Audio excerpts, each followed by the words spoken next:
melanggar artikel 22 Kod Tata Tertib FIFA Pemalsuan dokumen 7 pemain naturalisasi timnas Malaysia. For all of Malaysian football, they worked hard for Malaysian football. Mengecam keras keputusan Persekutuan Bola Sepak Antarabangsa FIFA.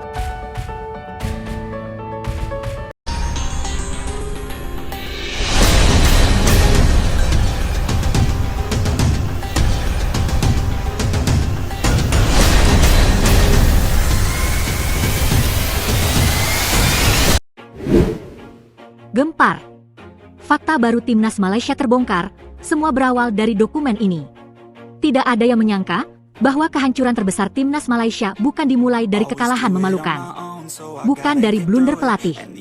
Bukan pula dari konflik ruang ganti. Semuanya berawal dari satu dokumen.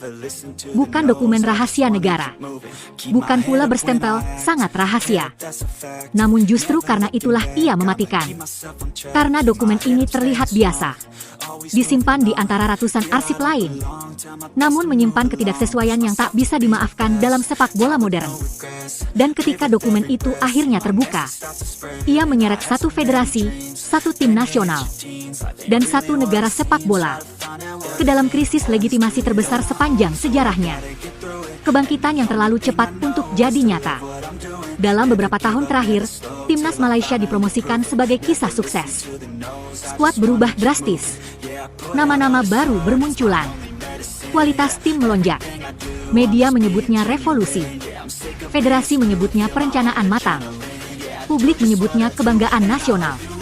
Namun di dunia sepak bola, perubahan yang terlalu cepat jarang datang tanpa harga mahal. Beberapa pengamat mulai merasa janggal. Pemain datang dan langsung bermain tanpa proses panjang. Dokumen naturalisasi tak pernah dipublikasikan rinci. Data pemain berbeda antara laporan media dan arsip resmi.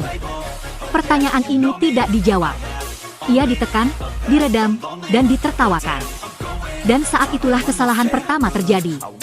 Kebenaran dianggap ancaman, bukan perlindungan. Dokumen yang seharusnya tak pernah dipertanyakan. Dokumen itu awalnya hanya dicocokkan sebagai formalitas. Nama pemain, tanggal, asal-usul kewarganegaraan. Namun ketika satu baris data diperiksa ulang, muncul ketidaksesuaian kecil. Sangat kecil. Nyaris tak terlihat. Tapi dalam sistem FIFA, satu ketidaksesuaian lebih berbahaya dari satu kartu merah. Tanggal naturalisasi tidak sinkron dengan catatan imigrasi. Nama orang tua berbeda di dua arsip. Dan yang paling fatal, jejak administratif tidak konsisten lintas negara. Ini bukan dugaan.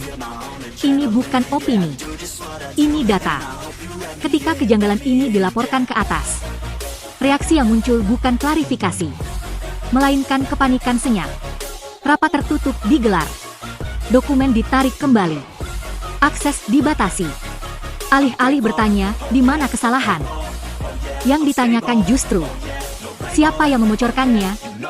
Dan disinilah kita masuk ke inti masalah. Menurut sumber internal, proses naturalisasi tertentu dipercepat secara administratif. Diverifikasi secara minimal. Didorong oleh target jangka pendek. Bukan karena kesiapan sistem, melainkan karena tekanan hasil instan.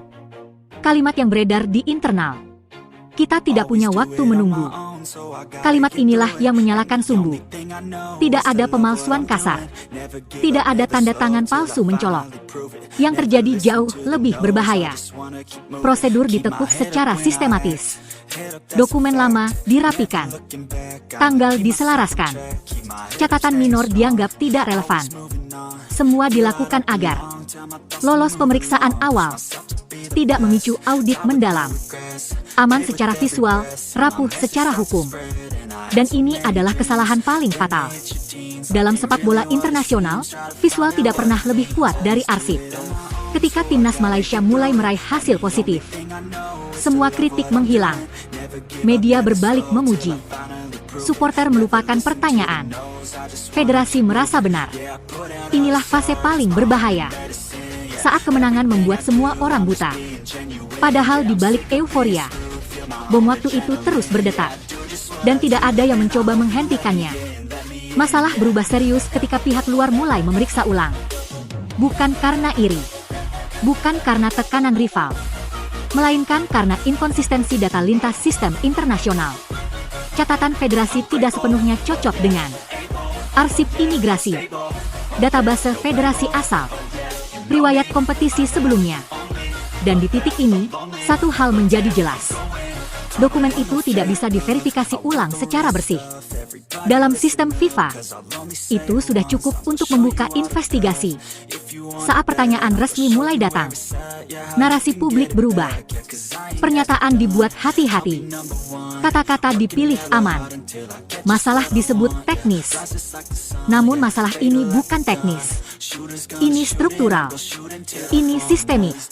Dan semakin narasi dikontrol, semakin jelas bahwa ada sesuatu yang disembunyikan. Yang paling menyedihkan, pemain berada di garis depan badai. Nama mereka dipertanyakan. Status mereka disorot. Karir mereka terancam. Padahal mereka tidak menyusun dokumen, tidak mengatur prosedur, tidak mengambil keputusan administratif. Mereka hanya bermain bola. Namun dalam skandal ini, merekalah yang paling dulu dikorbankan. Satu dokumen, runtuh satu sistem. Kini kita sampai pada kesimpulan paling kejam. Timnas Malaysia tidak runtuh karena lawan. Tidak oleh wasit. Tidak oleh konspirasi. Mereka runtuh karena satu dokumen yang membuka puluhan kebohongan kecil yang selama ini dianggap aman. Dan dalam sepak bola internasional, kebohongan kecil adalah dosa terbesar. Sepak bola modern tidak dihancurkan oleh kekalahan. Ia dihancurkan oleh administrasi yang curang terhadap waktu. Dan ketika dokumen berbicara, tidak ada chance stadion, tidak ada pidato pejabat yang bisa menyelamatkan segalanya. Karena pada akhirnya, gol bisa dianulir, tapi dokumen tidak pernah lupa.